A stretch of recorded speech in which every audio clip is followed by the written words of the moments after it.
नमस्कार दोस्तों, स्वागत है आपका लर्निफाई के यूट्यूब चैनल में।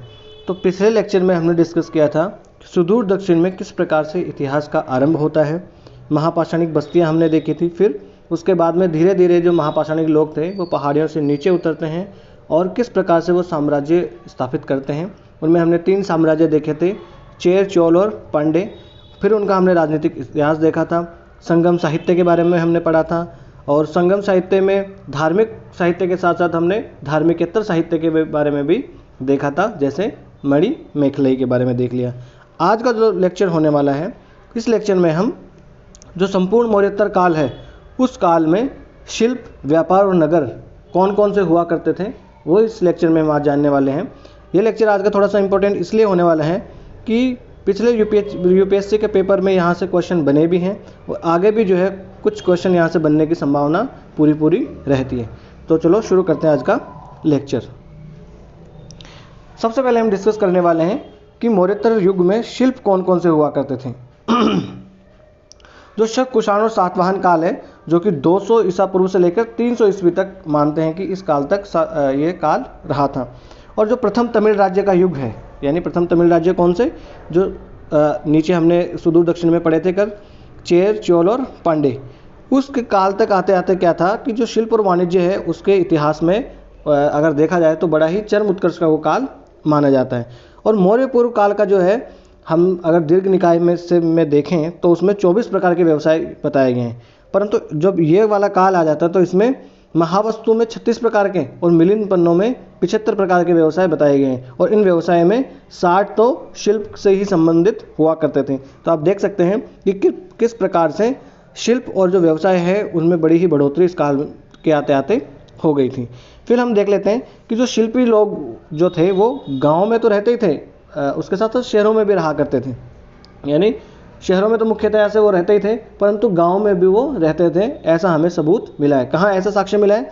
तेलंगाना का जो करीमनगर है वहाँ पर एक गांव से हमें बढ़ई, लोहार, सुनार, कुम्हार आदि लोगों के रहने के साक्ष्य हमें मिले हैं कि ऐसे लोग जो है बड़े समूह में वहाँ पर उस काल में रहा करते थे। ये बढ़ई, लोहार, सुनार और कुम्हार कौन कौन होते हैं ये तो आपको पता ही होगा। बढ़ई मतलब कारपेंटर होता है, लोहार मतलब जो लोहे का काम करते हैं, आयरन स्मिथ इंग्लिश में कहते हैं, सोनार मतलब सोने का काम, कुम्हार मतलब जो मिट्टी के बर्तन वगैरह का काम करते हैं वो कुम्हार लोग होते हैं। इस काल में क्या हुआ, जो खान और धातु है उसके कौशल में बहुत ही इस काल में प्रगति हुई और विशेषीकरण भी इस काल में आ गया था, है ना। किस प्रकार हम ये बात कह सकते हैं, क्योंकि लोहे बनाने की जो तकनीकी ज्ञान था उसमें इस काल में भारी वृद्धि हो गई थी। और जो कुषाण और सातवाहन काल के जो स्थल हमें मिले हैं वहाँ से लोहे शिल्प की हमें बहुत सारी वस्तुएं भी मिली है। जैसे तेलंगाना का जो करीमनगर है और जो नालकोंडा जिला है वहाँ पर हमें हथियार तो मिले ही मिले हैं। जब हम पढ़ रहे थे कल कि संगम साहित्य जो है वहाँ पर, और जो अपना चेर, चोल और पांडे हैं वहाँ के अगर देखें तो हमें वहाँ पर कृषि से ज़्यादा हथियार ही मिले हैं। तो वहाँ पर हथियार तो मिले ही मिले हैं, साथ में हमें क्या मिले, तराजू की डंडी मिले हैं, मूठ वाले फावड़े मिले हैं, कुल्हाड़ियाँ, हंसिया, फाल, उस तरह ऐसी चीज़ें भी हमें उस काल की वहाँ पर मिली हैं। तो ये सब चीज़ें हमें दिखाती है कि उस प्रकार में किस प्रकार से उत्कृष्ट लौह शिल्प जो है उसकी शुरुआत उस काल में हो चुकी थी।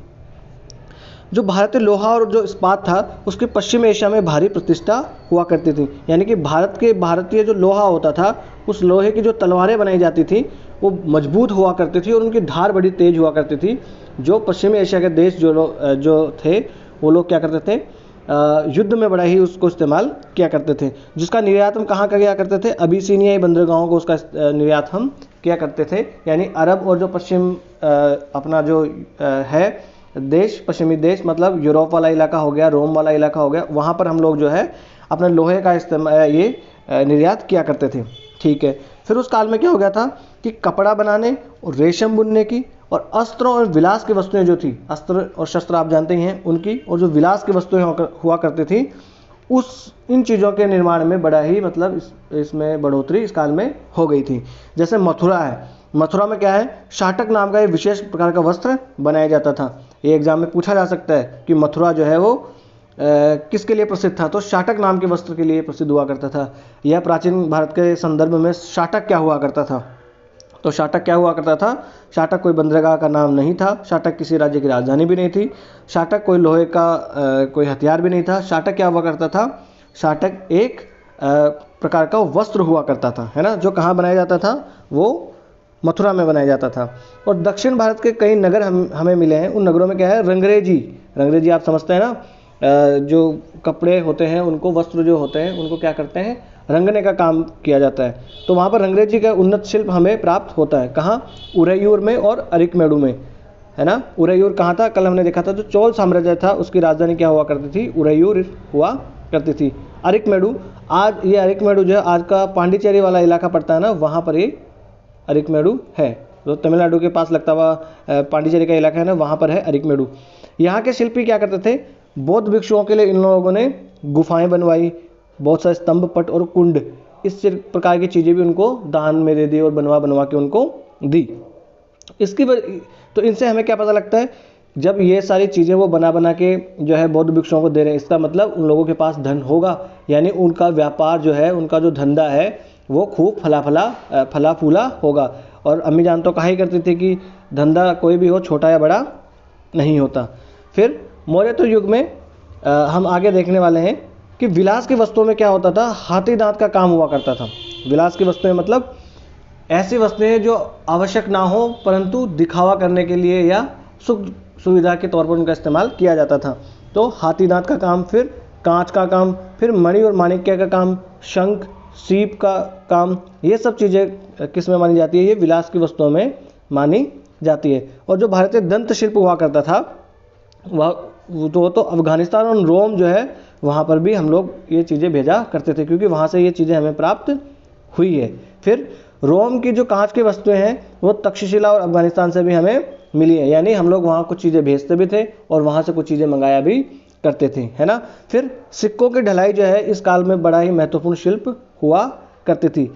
सिक्कों की ढलाई के बारे में हम देख चुके हैं पहले के लेक्चर्स में कि इस काल में सिक्के हैं वो बड़ी मात्रा में ढाले जाने लगे थे। जैसे अगर हम देखें कुशकों और कुषाणों के सिक्के, हिंदू यूनानियों के सिक्के, है ना, जैसे सोने के सिक्के इन लोगों ने सबसे ज़्यादा जारी करे कुषाणों ने, है ना। और इनके जो है शुद्धता में भी इनके सिक्के जो है गुप्त साम्राज्य के सिक्के होते हैं उनसे क्या हुआ करते थे, उत्कृष्ट हुआ करते थे। सबसे पहले सिक्के किसने जारी करे, तो हिंदू यूनानी शासकों ने जारी किए। फिर सातवां लोगों ने शीशे के सिक्के जारी किए। तो इस काल में क्या था, सिक्के ढलाई की जो है वो जो शिल्प था वो बड़ा ही इस काल में महत्वपूर्ण माना जाता है। और सिक्के किस किस के बने होते थे, सोने के, चांदी के, तांबे के, कांसे के, शीशे के, पोटीन के, इस प्रकार के सिक्के उस काल में बनाए जाते थे। हमने पिछले लेक्चर्स में भी देखा था, ये चीज़ें ऑलरेडी हम सब पिछले लेक्चर्स में देख चुके हैं।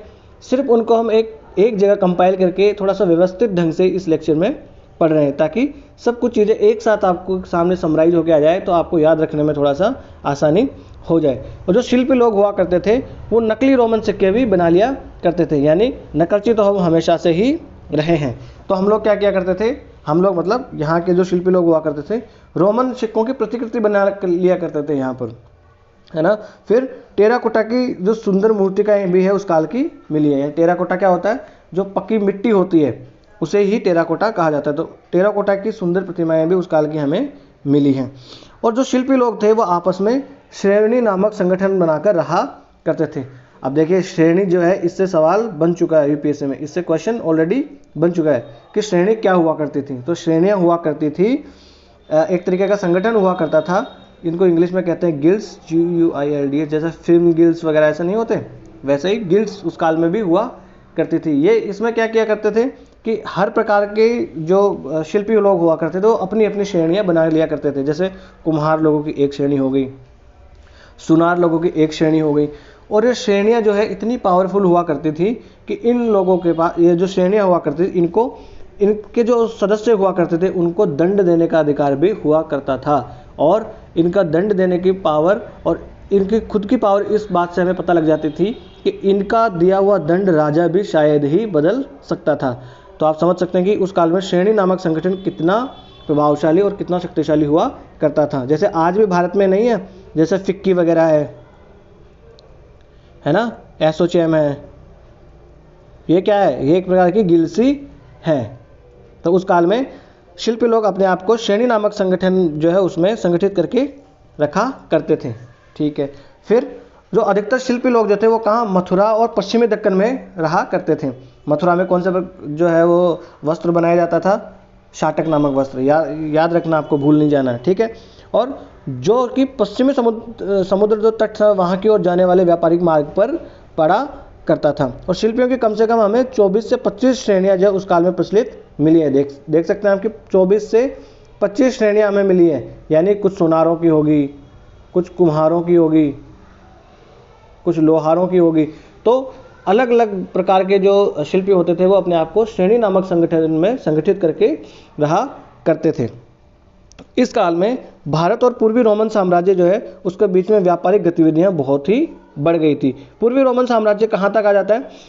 पूर्वी रोम अगर देखा जाए तो कहाँ, जो आज का इटली है उस काल में मेन वहाँ पर रोम वहीं इटली में ही है, रोम है ना।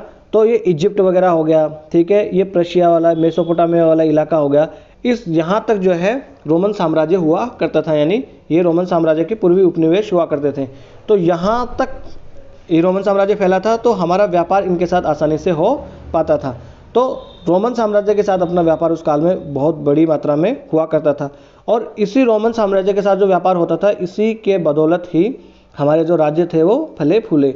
आगे आने वाले लेक्चर में हम देखेंगे कि किस प्रकार से हम जो है वो रोमन साम्राज्य के साथ होने वाले व्यापार पर इतना निर्भर हो गए थे कि जब रोमन साम्राज्य ने अपने साथ व्यापार करना बंद कर दिया तो हमारे जो नगर हुआ करते थे वो ही ध्वस्त हो जाते हैं। यानी जैसे ही रोमन साम्राज्य के साथ व्यापार जो है हमारा ख़त्म होता है, उनका सितारा भी डूब जाता है, ठीक है।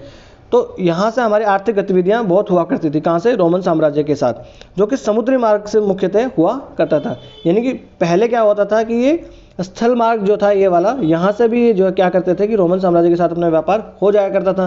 परंतु यहाँ पर जब ये शक और पहलव लोग, ये पारथेय लोग आ गए यहाँ पर, तो ये लोग क्या करते थे कि अपना तो व्यापार कर लेते थे अपने राज्य का, तो भारत के साथ, परंतु यहाँ से जाने वाली वस्तुओं को वो आगे नहीं जाने दिया करते थे। इसलिए हमने क्या कर लिया कि ये वाला रास्ता ढूंढ लिया। इस प्रकार से जो है अरब देशों के साथ में और पश्चिमी ये देशों के साथ में, जैसे रोमन साम्राज्य हो गया, वहाँ पर हम लोग व्यापार कर लिया करते थे। तो मुख्यतः व्यापार कहाँ से होता था? मुख्यतः व्यापार होता था समुद्री मार्गों से।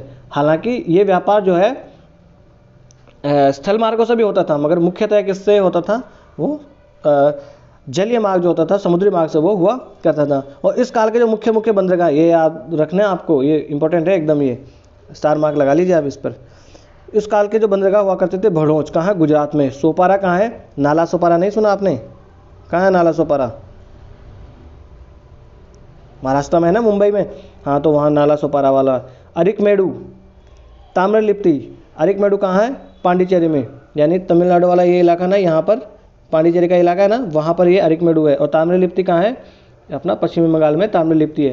तो यहाँ पर जो है ये बंदरगाह हुआ करते थे। तो उस काल के इंपॉर्टेंट बंदरगाह जो है वो भड़ोच, सोपारा, अरिकमेडु और ताम्रलिप्ति हुआ करते थे। ये याद रखने आपको कि ये बंदरगाह जो है मौर्योत्तर काल से संबंधित है, ठीक है। फिर कल मैंने आपको हर साम्राज्य जो है उसकी सीमाएं बताई थी, हर साम्राज्य की मैंने सीमाएं बताई थी, वो इसीलिए बताई थी ताकि आप जो है ये इमेजिन कर सकें कि कौन सा बंदरगाह किस साम्राज्य के अंतर्गत हुआ करता था। अगर मैं कहूँ कि ताम्रलिप्ति देखिए पड़ता पश्चिम बंगाल में, और मैं कहूँ कि ये सातवाहन साम्राज्य में आता था या पांड्य साम्राज्य में आता था, तो ये बात गलत है कि सही है? ये बात सही है ना? है ना? सही नहीं है, गलत है, सही है, ठीक है ना। आगे चलते हैं, फिर विदेशी व्यापार देख लेते हैं। अब हमने देख लिया कि शिल्प उस काल में किस प्रकार के हुआ करते थे। 75 प्रकार के व्यवसाय हमने देखे, है ना, 60 प्रकार के उनमें तो शिल्पी हुआ करते थे। अब हम देखेंगे उस काल में व्यापार किस प्रकार का हुआ करता था। अब उसमें देखेंगे कि विदेशी व्यापार, देखिए अपने देश के अंतर्गत तो व्यापार हुआ ही करता था अलग अलग साम्राज्यों के बीच में, परंतु विदेशों के साथ भी अपना व्यापार हुआ करता था। तो सबसे ज़्यादा व्यापार हम किसके साथ करते थे? रोम के साथ हमारा व्यापार हुआ करता था सबसे ज़्यादा। और रोम के साथ जो व्यापार होता था तो साधारण जो लोग थे उनकी रोज़मर्रा की चीज़ों का व्यापार उस काल में नहीं हुआ करता था। रोज़मर्रा की चीज़ें और साधारण लोगों को कौन पूछता है? सब लोग बड़े बड़े आदमियों के लिए ही काम करते हैं, सॉरी। फिर क्या हुआ कि रोम वाले जो थे उन्होंने सबसे पहले व्यापार किसके साथ शुरू किया? तो सुदूर दक्षिण वाले राज्य हैं, यानी सुदूर दक्षिण वाले मतलब ये वाले जो राज्य हैं ना सबसे नीचे वाले, इनके साथ सबसे पहले व्यापार करना उन्होंने शुरू किया। चेर चोल पांडे वाले लोगों के साथ, सातवाहन वाले लोग भी इधर आ जाते हैं, इन लोगों के साथ उन्होंने व्यापार करना शुरू किया। जो कहा था कि सातवाहन साम्राज्य से वो बाहर पड़ा करते थे। कौन से? सुदूर दक्षिण वाले राज्य, क्यों हमें ये पता लगता है, क्यों हम ये कह सकते हैं कि सबसे पहले वो सुदूर दक्षिण वाले राज्यों के साथ उन्होंने व्यापार करना शुरू किया? क्योंकि सबसे पहले इनके जो सिक्के मिलते हैं वो सुदूर दक्षिण वाले राज्यों के में ही उनके सिक्के जो है वो मिलते हैं, वहीं पे इनके सिक्कों का जमाव हमें मिला है। ठीक है। और जो निर्यात की जाने वाली वस्तुएं थी उनमें क्या, मसाले, सबसे ज़्यादा तो मसालों का ही व्यापार रोमन साम्राज्य के साथ हम करते थे, मसालों का व्यापार सबसे ज़्यादा हम क्या करते थे। फिर मोती, रत्न। मोती कहाँ से प्राप्त होते होंगे? मथुरा से, सॉरी तक्षशिला से नहीं ना, मोती कहाँ से होंगे? जहाँ समुद्र की कोस्ट लाइन लगेगी वहाँ से मोती प्राप्त होंगे, यानी पांडे, चोल, यहाँ से मोती। रत्न, माणिक्य, लोहे की वस्तुएं, खासकर बर्तन, ये सब चीज़ें हम क्या करते थे, निर्यात उस काल में किया करते थे। हाथी दांत, मोती, रत्न और पशु, ये सब विलास की वस्तुओं में आया करती थी, है ना भाई। हाथी दांत जो है उसकी वस्तुएं या उससे बने हुए कुछ आर्टिफैक्ट्स कौन रखेगा? गरीब आदमी रखेगा? आप और मेरे जैसे लोग रखेंगे? नहीं, बड़े बड़े लोग रखेंगे जिनके घर में जगह भी है रखने की और पैसे भी हैं, है ना। तो भारत से सीधे भेजे जाने वाले वस्तुओं के अलावा कुछ चीज़ें ऐसे भी हुआ करती थी जो पहले चीन से भारत मंगाते थे, है ना, और फिर भारत से हम लोग पश्चिमी देशों में उसको भेजा करते थे। यानी कुछ चीज़ें तो हम लोग सीधे पश्चिमी देशों को भेज दिया करते थे, परंतु कुछ चीज़ें ऐसे भी हुआ करती थी कि जो सेंट्रल एशियन नेशंस है, यानी कि मध्य एशियाई देश है, वहाँ से भारत आती थी, फिर भारत के पश्चिमी जो तट है वहाँ पर आती थी। कुछ चीज़ें चीन से आती थी, कुछ चीज़ें चीन से ऐसे व्यापारिक केंद्र से होते हुए आती थी। ठीक है। फिर यहाँ से हम लोग भेजते थे उनको पश्चिमी देशों में। तो इससे क्या होता था, इसकी वजह से हमें चुंगी मिल जाती थी। भाई कोई चीज़ भारत से होकर गुजर रही है तो उस पर तो हम चुंगी लगाएंगे ही लगाएंगे। पहले क्या होता था कि रेशम मार्ग, हमने रेशम मार्ग के बारे में पिछले लेक्चर्स में डिस्कस किया है। रेशम मार्ग होता था, इस प्रकार से जाया करता था, इस प्रकार से रेशम मार्ग जाता था पश्चिमी देशों में। तो कुषाण काल में रेशम मार्ग उनके साम्राज्य से होकर गुजरा करता था। फिर क्या हो जाता है कि यहाँ पर पार्थियाई लोगों का शासन आ जाता है, तो ये क्या कर देते हैं, ब्लॉक कर देते हैं, आगे ये लोग जाने नहीं देते हैं। तो होता क्या है फिर कि यहाँ वाले लोग क्या करते हैं, पहले ये पश्चिमी तट है भारत का, यहाँ के बंदरगाहों पर अपना सामान लाते हैं, फिर यहाँ से ये लोग पश्चिमी देशों में भेजा करते थे अपना सामान। ठीक है ना। तो कुछ चीज़ें तो हम डायरेक्टली अपने भारत में होती थी, जैसे मसाले हो गए, अपनी और सारी चीज़ें हो गई, सीधी भेजते थे पश्चिमी देशों में। कुछ चीज़ें ऐसे भी हुआ करती थी जो हम क्या करते थे, चीन से आती थी, मध्य एशिया के देशों से आती थी, भारत आती थी, फिर भारत से हम लोग जो है पश्चिमी एशियाई देशों में उनको भेजा करते थे और रोमन साम्राज्य को भेजा करते थे। ठीक है, आगे चल लेते हैं। फिर क्या है, रोम के लोग जो भारत को क्या बेचा करते थे, शराब। ये जो पश्चिमी देश हैं वहाँ के शराब जो है वो बड़ी उत्तम किस्म की वहाँ पर शराब हुआ करती हैं। आज भी अगर देखें तो कोई जो शराब पीता है वो आदमी यही कहेगा कि स्कॉच विस्की मैं पीऊँगा, या स्कॉच विस्की मेरी पसंद है, या शैम्पेन। ये सब कहाँ है, ये पश्चिमी देशों की ही शराब जो है वो है। तो वहाँ के लोगों से हम क्या मंगवाया करते थे, शराब मंगाया करते थे। और शराब परोसने के लिए 2 हत्थे कलश भी हम मंगाया करते थे। आप देख सकते हैं इस चित्र में 2 हत्थे कलश जो है ये शराब परोसने के लिए या शराब को रखने के लिए काम आते थे। तो इस प्रकार की चीज़ें हम पश्चिमी देशों से मंगाया करते थे। ठीक है। ऐसी वस्तुएं हमें कहाँ मिली है, तामलुक कहाँ है, ये पश्चिम बंगाल में। अरिकमेडु कहाँ है, बताया था अभी थोड़ी देर पहले ही मैंने। ठीक है। और कभी कभी गुवाहाटी तक भी पाई गई है। ये गुवाहाटी नहीं है, गुवाहाटी है। गुवाहाटी कहाँ है, आसाम में है। और अरिकमेडु कहाँ है, पांडिचेरी में है। याद है कि नहीं, भूल गए। ठीक है। तो ये सारी चीज़ें हमें यहाँ तक भी मिलती है, कभी कभी गुवाहाटी तक भी ये सारी चीज़ें हमें मिल जाती है। मतलब आसाम के लोग भी शराब पीने में तो कम पीछे वो भी नहीं थे। फिर सातवाहन जो है अपना सिक्का ढालने में जिस शीशे का इस्तेमाल किया करते थे, लगता है वो भी शीशा हम कहाँ से मंगाया करते थे, वो भी हम रोम से ही मंगाया करते थे। और उत्तर भारत में है वो रोम की वस्तुएं हमें कम प्राप्त हुई है। यानी जब वो समुद्री व्यापार करेंगे तो कहाँ ही उनकी चीज़ें पाई जाएंगी, जो समुद्र से लगते हुए इलाके हैं। और कुषाण और ये है तो ये तो पश्चिमोत्तर भारत में पाए जाने वाले साम्राज्य हुआ करते थे।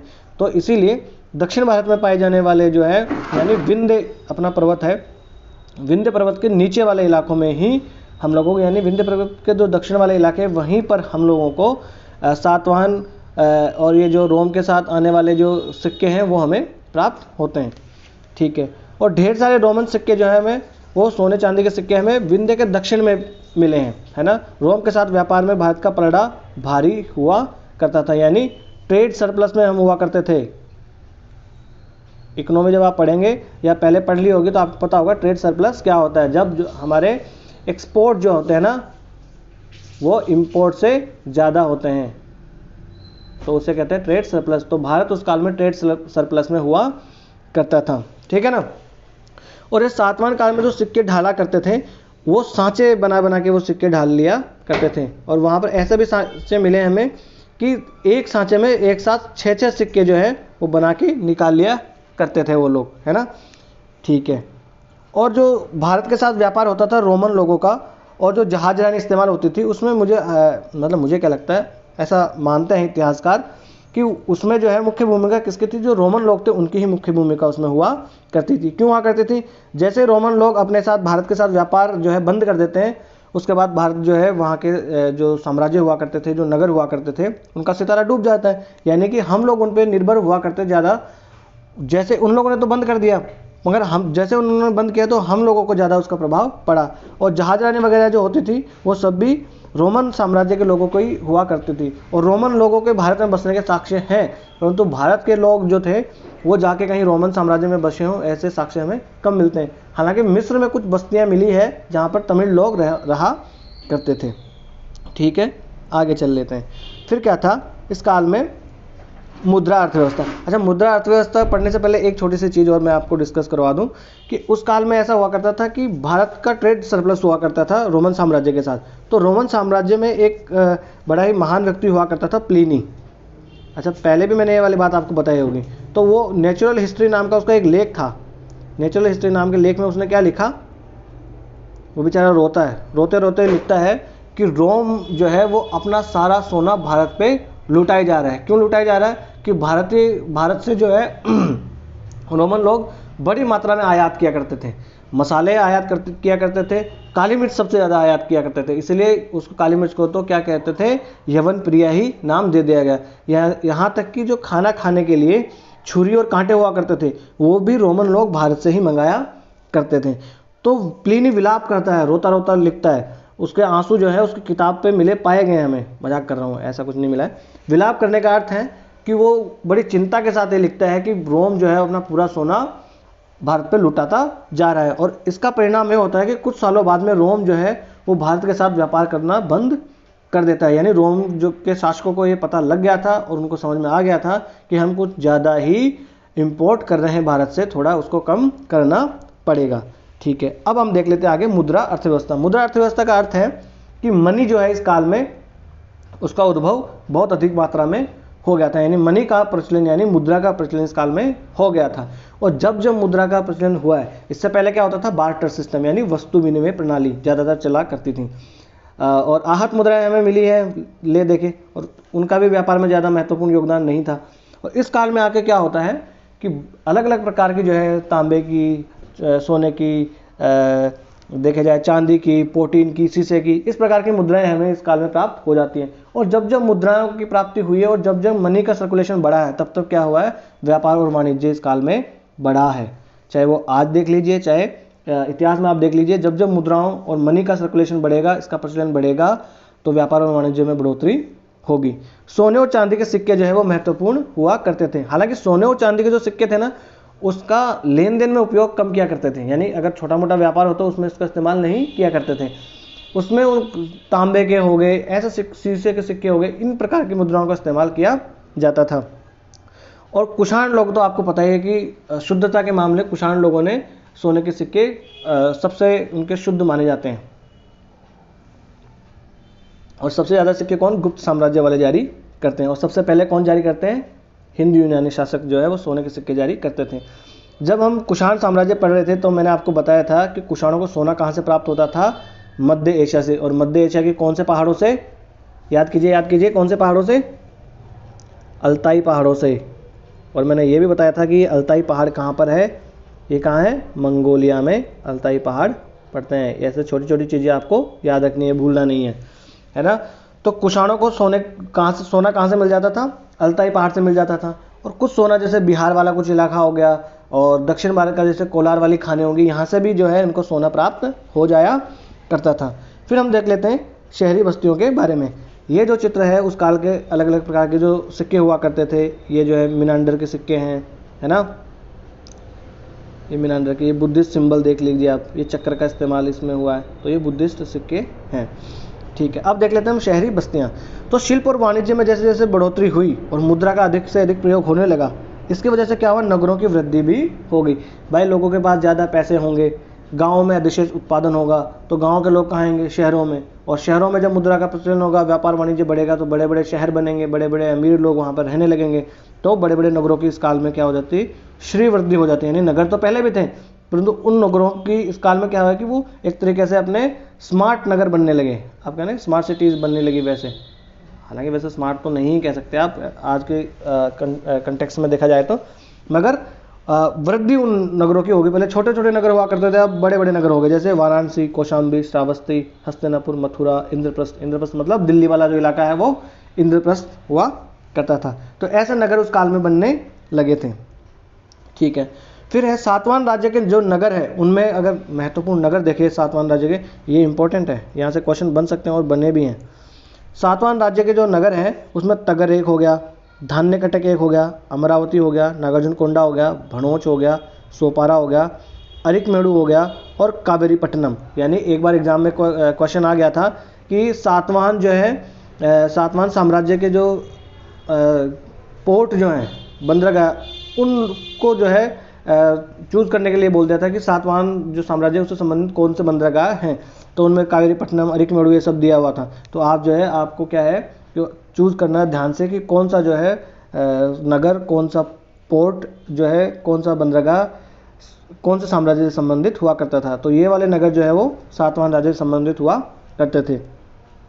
और जो कुषाण और सातवाहन नगर है उनकी उन्नति किसके साथ किस प्रकार हुई, जो रोमन साम्राज्य के साथ व्यापार हुआ करता था उसके कारण जो है इन नगरों की उन्नति हुई थी। और जब रोमन साम्राज्य ने इन नगरों के साथ होने वाले व्यापार को बंद कर दिया तो इन नगरों की जो है वो उन्नति भी रुक गई, यानी इनका सितारा डूब गया। और यहाँ पर रहने वाले जो शिल्पी लोग थे उनका जो है अपने गाँव की तरफ लौटने के साक्ष्य हमें मिले हैं कि वो लोग जो है भड़ोच वगैरह क्षेत्र जो है, ऐसे सोपारा वाला क्षेत्र, ऐसे क्षेत्रों को छोड़ के शिल्पी लोग वापस गांव में लौट गए थे। क्यों लौट गए थे, क्योंकि रोमन साम्राज्य के साथ व्यापार जो है वो बंद हो गया था। उसकी वजह से जो व्यापार होता था उससे जो लाभ हुआ करता था, जो धन दौलत मोह माया हमें प्राप्त हुआ करती थी, वो मिलना बंद हो गई। तो शहर जो है वो सस्टेन करना भी बंद कर देंगे। इसलिए फिर जब जब शहरों पर संकट आया, लोग कहाँ गए हैं, गांव में ही गए हैं। जैसे कोविड आया था, कोरोना महामारी में भी लोग कहाँ गए थे, गांव में ही गए थे। गांव ही अंत में हर प्रकार के लोगों को शरण देते हैं। तो ये हमने देख लिया। तो आज का लेक्चर जो है हम करते हैं यहीं समाप्त। तो आज के लेक्चर में हमने क्या देख लिया कि मौर्योत्तर युग में किस प्रकार के शिल्प होते थे, किस प्रकार के व्यापार होते थे, कौन कौन से महत्वपूर्ण नगर हैं, ये सब चीज़ें हमने देख ली। श्रेणी जो है वो क्या हुआ करती थी, श्रेणी वाला तो क्वेश्चन आया है, याद रखना आपको। बड़ी पावरफुल जो है उस काल में बॉडी हुआ करती थी, एक संगठन हुआ करता था। ठीक है, आज का लेक्चर हम यहीं करते हैं समाप्त। ये अपना टेलीग्राम चैनल है लर्निफाई अनलॉकिंग नॉलेज के नाम से, यहाँ से आप स्कैन कर सकते हैं। इस लेक्चर की PDF आपको मिलेंगी इसी टेलीग्राम चैनल पर। और भी अगर कोई पढ़ाई से संबंधित कुछ चीज़ें हम शेयर करेंगे, कुछ मटेरियल शेयर करेंगे, तो वो इसी चैनल पे करेंगे। और वीडियो आपको अगर अच्छा लगा हो तो लाइक करिए, सब्सक्राइब करिए, और कोई आपको सलाह देनी हो तो कमेंट अवश्य कीजिए। आपका एक एक कमेंट, आपका एक एक व्यूज़, आपका एक एक लाइक हमारे लिए बहुत मायने रखता है। तो इसी के साथ हमारा जो है ये लेक्चर आज करते हैं हम समाप्त। बड़े ही लोकतांत्रिक ढंग से हम अपने इस छोटे से परिवार को आगे बढ़ाएंगे। नमस्ते, धन्यवाद।